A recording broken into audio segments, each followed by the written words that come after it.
Salut et bienvenue dans cette nouvelle vidéo. En 2024, j'ai quitté ma vie de nomade des routes pour devenir nomade des mers, marin, enfin plutôt pirate, on va dire pirate c'est bien, mais un gentil pirate, pas un qui va dépouiller les gens, juste pour essayer de vivre plus libre et surtout être le plus autonome possible.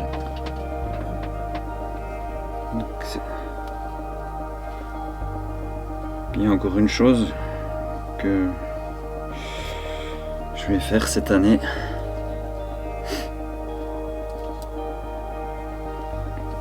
C'est apprendre à être patient et attendre en silence.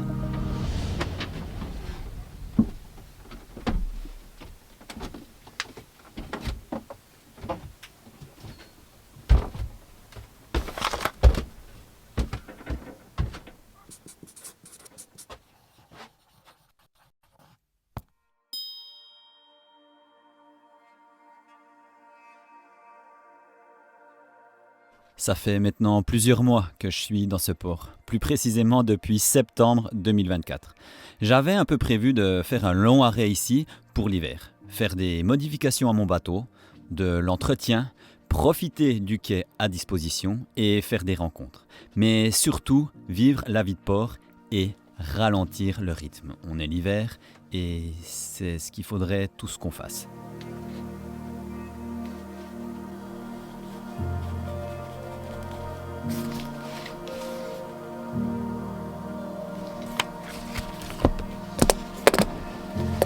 Dans les marinas, en fait, les marinas, c'est des ports prévus pour les voiliers, donc bien protégés du vent, comme ici.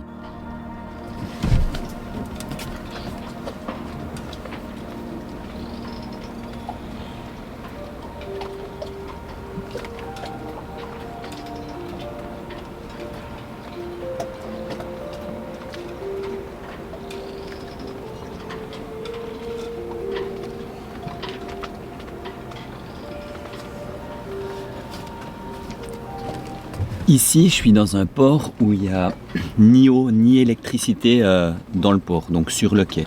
Parce que normalement dans les ports, tu as l'eau et l'électricité. Mais ici, c'est pas le cas.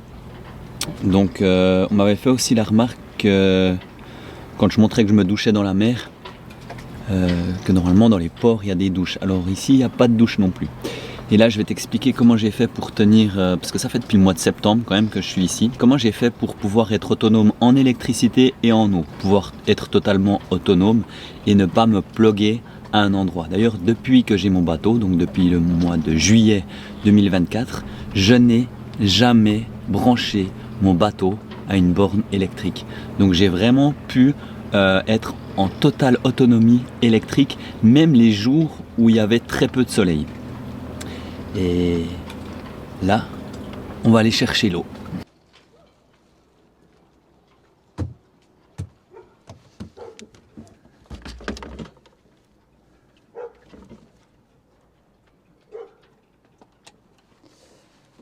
Pour l'eau, j'ai la solution d'avoir un chariot que j'ai dans mon coffre et j'ai un jerrycan de 20 litres avec lequel je remplis mon eau et je transvase donc l'eau dans mon tank qui est de 40 litres dans Petite Jolie. Alors il est clair que depuis que je suis dans le port, j'ai fait pas mal de petits changements sur mon bateau. D'ailleurs c'était le but pour moi de rester aussi longtemps dans un port. Ça, c'est hyper pratique ces chariots. J'étais au mouillage cet été, je prenais mon canoë et j'allais avec mes jerrycans vers des fontaines et ensuite je faisais des allers-retours. C'est aussi ça que je recherchais sur mon bateau, c'est de faire le maximum moi-même, donc d'être le plus autonome et forcément tout prend beaucoup plus de temps.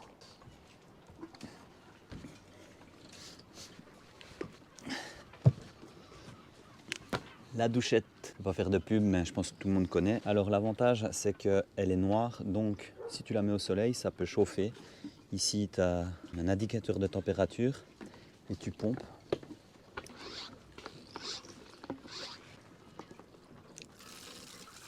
Et tu as de l'eau. Tu peux le faire aussi avec une pompe à traiter, mais l'avantage ici, si je la dégonfle, c'est souple. Et étant donné que c'est souple, eh ben, tu peux facilement le ranger, tu vois. J'ai pas encore essayé, mais à mon avis, je vais tester, c'est de mettre de l'eau salée. J'ai regardé, il n'y a aucune pièce en métal qui pourrait se corroder. C'est du plastique, donc normalement ça devrait le faire. La seule chose, c'est que si l'eau elle sèche avec le sel, ça pourrait obstruer les petits trous de la douchette, mais ça c'est pas encore très grave. J'ai mon jerrycan de 20 litres que je vais prendre pour aller remplir mon eau. J'ai remarqué une chose aussi, c'est que au port, en fait, j'utilise plus d'eau que quand je suis au mouillage. C'est que en fait, au mouillage, j'utilise l'eau de la mer et que j'utilise pas au port parce que le port c'est sale, il y a des résidus de diesel, il y a un peu de tout et je fais même pas la vaisselle avec.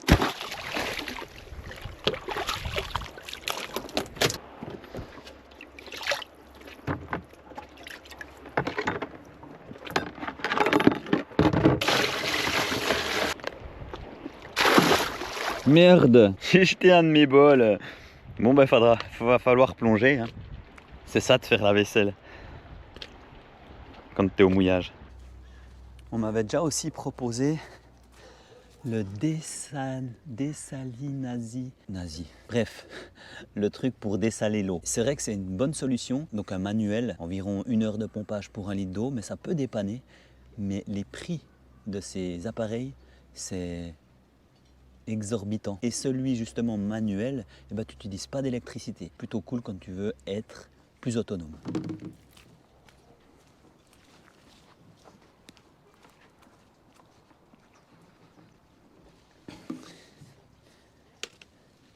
Il y a plusieurs points d'eau, donc celui-là c'est celui du port. Petit conseil, quand tu veux prendre de l'eau, toujours la goûter avant, parce que ici je viens pas tout le temps, parce que des fois elle est salée.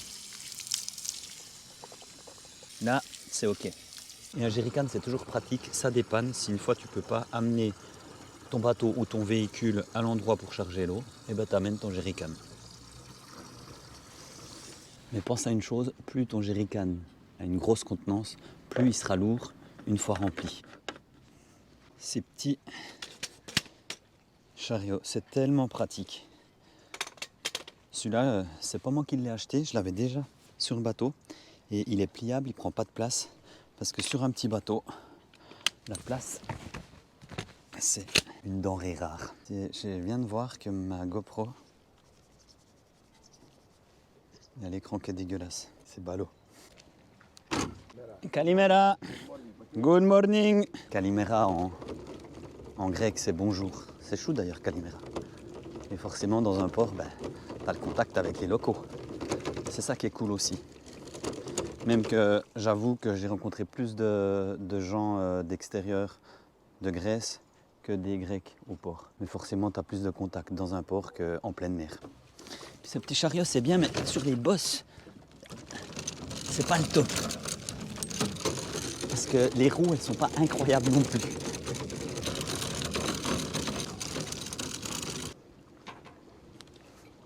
Comme conduire une voiture. Il y a un truc qui est sport avec Petite Jolie, c'est pour aller sur le bateau. Parce que j'ai juste une planche que je trouve très bien, hein, c'est une simple planche. Mais moi ici je l'ai mis assez loin pour pas qu'on vienne proche de mon bateau. Et comme ça je suis pas trop proche du quai, mais ce qui veut dire loin dit forcément un peu d'équilibre pour pouvoir mettre les choses sur le bateau. Et quand tu as un jerrycan de 20 litres, la technique c'est que tu le pousses dessus et tu fais attention de ne pas tomber dans l'eau. Je vous avoue que je suis passé 2 fois quasi à l'eau. Tu arrives à faire le Jack Sparrow équilibriste. Wow.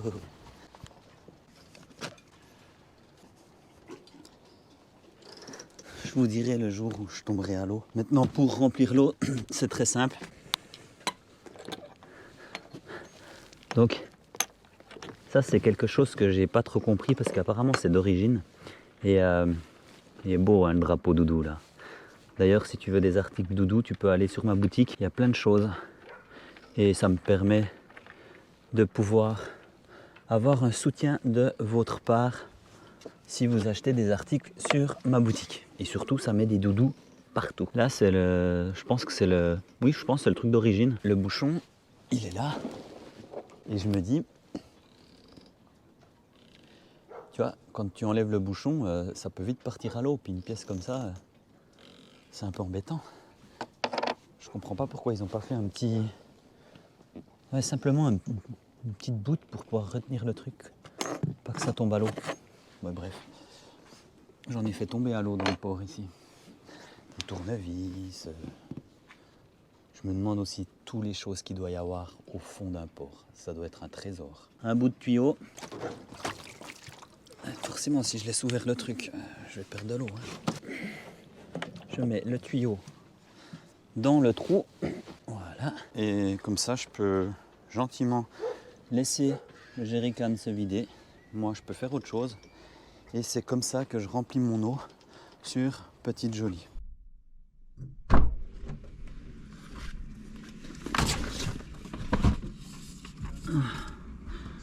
Quand je dois me déplacer, des fois on me demandait. Alors en fait, tu peux louer des scooters. Comme là, j'ai loué une voiture. Ça coûte 25 € la journée.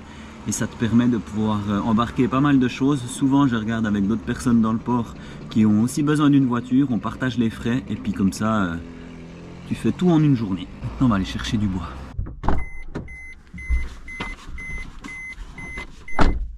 Parce que en fait, étant donné que je suis un petit peu bloqué au port suite à mon autopilote que j'attends depuis 4 semaines, bah, je profite de faire des choses. Puis comment tu baisses cette merde de siège? Ah voilà. On va voir comment elle marche cette petite Suzuki. C'est bizarre de rerouler un véhicule autre que bourrin. Et c'est dur. J'aime pas ces nouveaux véhicules avec toute cette électronique là. Et mes plans, donc aller chercher du bois car j'ai décidé de refaire en fait les parois de côté dans Petite Jolie. Car les parois actuellement, elles sont en polyester, donc c'est la coque du bateau. Il y a des étagères et moi ce que j'aimerais faire, c'est un style de petite isolation avec des mini lamelles de bois. Donc ça va isoler un petit peu, mais surtout ça va rendre le bateau un petit peu plus joli. Et je pourrais fixer des choses dessus. Donc il me faut du bois pour ça et c'est ce que je vais faire aujourd'hui, acheter du bois. Ça c'est les lamelles de bois qu'il me faut.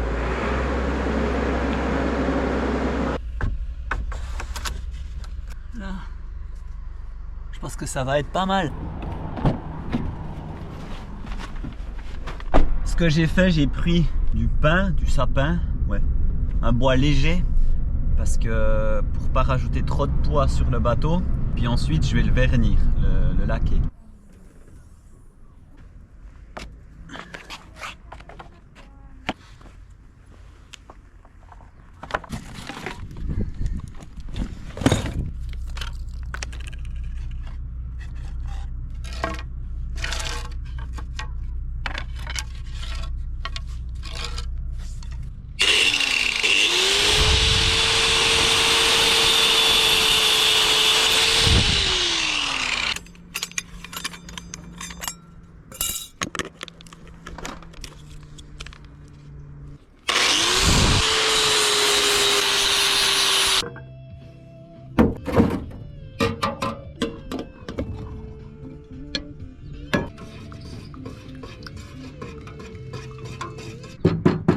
Ça c'est mon établi.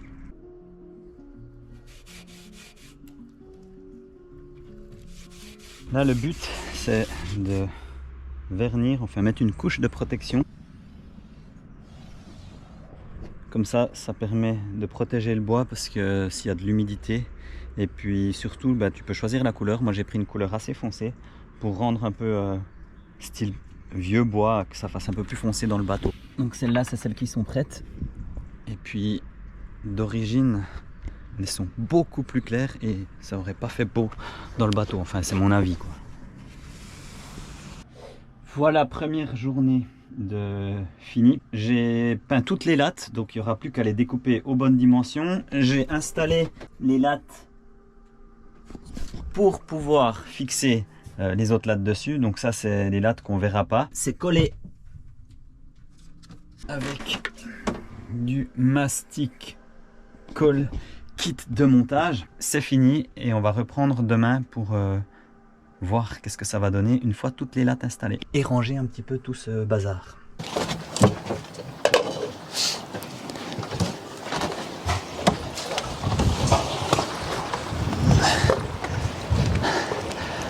Ok, j'ai bien pensé que vous aimeriez voir le résultat final des bois, mais ce qu'on va faire, c'est que je vais continuer cette vidéo sur l'électricité, étant donné que là je suis de nouveau à un port où il n'y a pas d'électricité ni eau. On va profiter que tout le système solaire est installé pour t'expliquer ça.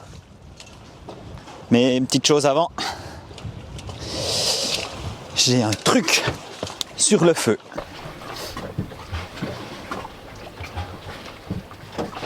J'ai fait un couscous pour les lattes et les installations des parois. Je pense que tu vas le voir dans des prochaines vidéos, mais je vais faire de toute façon un beau tour. D'ailleurs, n'hésite pas de le mettre en commentaire si ça t'intéresse. C'est une présentation de mon bateau et je pense que je vais l'intégrer dedans. Je mange un bout et on parle de ce système électrique.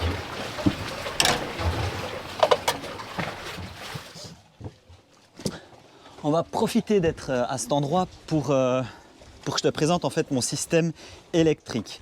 Alors j'ai un panneau solaire mobile de la marque EcoFlow. Je reçois du matériel gratuitement, mais je ne suis pas payé pour faire la vidéo. C'est uniquement du matériel qu'on m'offre en test en échange de vidéos. Donc ce panneau solaire là, il est mobile. De temps en temps, je le mets ici quand je navigue. Je tiens à préciser que chez EcoFlow, ils ont pas mal de panneaux solaires et je les ai beaucoup testés, les pliables, les souples, et j'en suis super satisfait. Parce qu'on parle souvent EcoFlow batterie nomade, mais ils ont aussi des panneaux solaires qui fonctionnent très bien. Mon gros panneau solaire, celui-là, il était déjà installé sur le bateau. Il fait 300 watts et il est positionné sur des flexibles et ça me permet de le bouger par rapport au soleil. Je te montre. Pour démonter, c'est simplement des bouts et puis je peux régler comme ça. Maintenant, je peux régler mon panneau par rapport à l'endroit où il y a le soleil. Les petits flexibles que je te disais, c'est ça. Et c'est hyper pratique.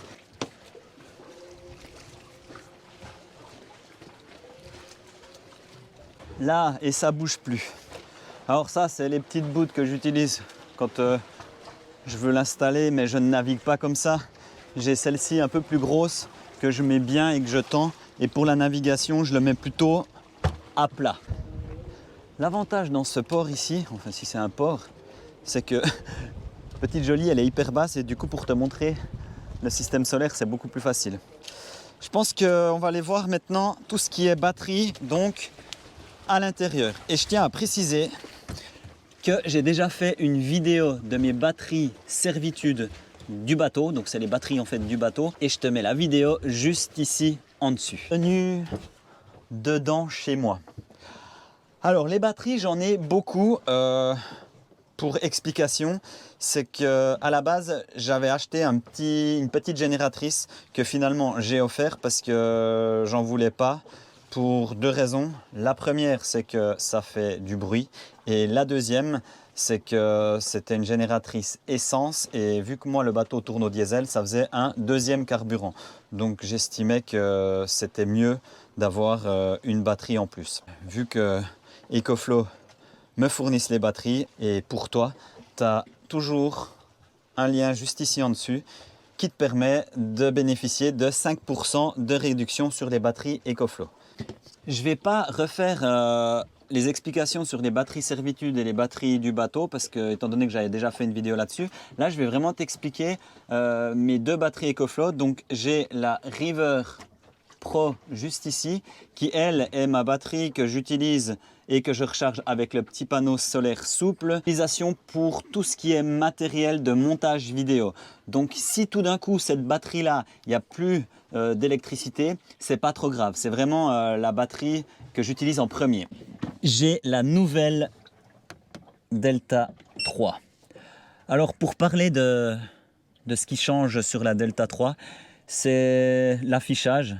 Après, j'ai l'impression qu'elle recharge un peu plus vite et surtout, c'est l'application qu'il y a sur ton téléphone qui te permet de pouvoir contrôler énormément de choses, dont quelque chose de assez sympa, c'est le prix au kilowatt. Donc, tu peux voir combien tu économises avec ta batterie EcoFlow. Et ceci, c'est vraiment ma batterie qui me sert de stocker mon énergie. Et quand je dois utiliser du matériel lourd, comme par exemple mon poste à souder ou ma meuleuse, eh ben, j'utilise la Delta qui, elle, fournit assez d'électricité en watts comparé à ma River Pro qui, elle, ne fournissait pas assez. Et ce que je peux faire aussi, c'est, par exemple, utiliser ma batterie EcoFlow comme si j'allais me plugger au port. Je te montre ça en vidéo parce que je l'ai fait l'autre jour. J'ai une réserve d'énergie dans mon EcoFlow qui est là. Et ensuite la prise qu'il y a ici, donc du 230, environ 60 watts. Et cette prise, elle va direction ma prise qui se trouve derrière sur le cockpit pour plugger le bateau. Donc cette prise là. Et grâce à ça, mes batteries, elles rechargent. Là je suis à 14,2, 14,3. En fait, c'est comme si j'étais plugué à une borne de port, tu vois. Donc l'avantage de la batterie EcoFlow, surtout la Delta qui a une bonne grosse capacité, pour moi c'est une réserve d'énergie. Donc je vais l'utiliser vraiment quand j'utilise mes gros appareils et si je dois une fois recharger mes batteries comme je le fais là. Donc là ça s'est éteint parce que les batteries sont chargées, donc mon système marche parce que finalement c'est la première fois que je le teste. Je voulais vraiment avoir un système autonome, je trouve que ça va bien avec le voilier, d'utiliser le maximum l'énergie du soleil. Et jusqu'à maintenant ça fonctionne très bien. Là l'hiver il y a eu des jours, plusieurs jours où il n'y avait pas vraiment de soleil, mais étant donné que j'ai une bonne capacité entre mes batteries lithium et les batteries Nomad EcoFlow, j'avais largement de quoi faire, de travailler, de quoi avoir de l'électricité pour mes appareils et puis pour ma lumière. Tout était parfait. Et l'avantage d'une petite batterie Nomad, c'est que si tu recharges ton téléphone ou des petits appareils par exemple et que tu n'as plus de batterie, au moins tu n'auras pas tiré sur les batteries servitude qui peuvent te servir par exemple pour les instruments de bord comme l'autopilote. Et quand tu voyages en solo, l'autopilote c'est quand même hyper pratique. D'ailleurs j'ai eu un petit souci d'autopilote, je pense qu'on va terminer sur ces images parce que j'ai quand même essayé de naviguer mais des fois ça veut pas, donc ça veut pas. Allez, sur ce, je te laisse et je te dis à une prochaine vidéo. Surtout, n'oublie pas, abonne-toi, like, commente, ça fait toujours plaisir. Bon, là, je vous explique, je voulais faire un petit tour et du coup, je vais retourner au port après 3-4 jours parce que mon autopilote ne répond plus. Il peut y avoir des conditions un peu des fois compliquées et le problème, c'est que s'il arrive moindre souci, si l'autopilote ne barre pas à ma place, je peux rien faire sur le bateau. Alors il y a plusieurs méthodes, c'est clair. Donc ce que j'ai fait, j'ai réglé le bateau de manière qu'il soit à peu près droit. Étant donné qu'il n'y a pas beaucoup de vent et la houle c'est correct, le bateau bouge pas trop et du coup j'ai mis 2 tendeurs de chaque côté qui soient tendus à peu près la même chose. Comme ça, ça me remet un peu le bateau chaque fois sur le bon cap. Enfin, en théorie quoi, il faut quand même être là, je peux pas laisser le bateau comme ça. Mais cette fois-ci, je pense qu'il est mort parce qu'il bip, il s'allume plus. Il avait déjà pas mal de problèmes, je l'ai démonté déjà une 10-15aine de fois et là, je pense qu'il a rendu l'âme. Donc, retour au port et puis on verra. Parce que ça coûte assez cher cette histoire. Ah, c'est la rincée là.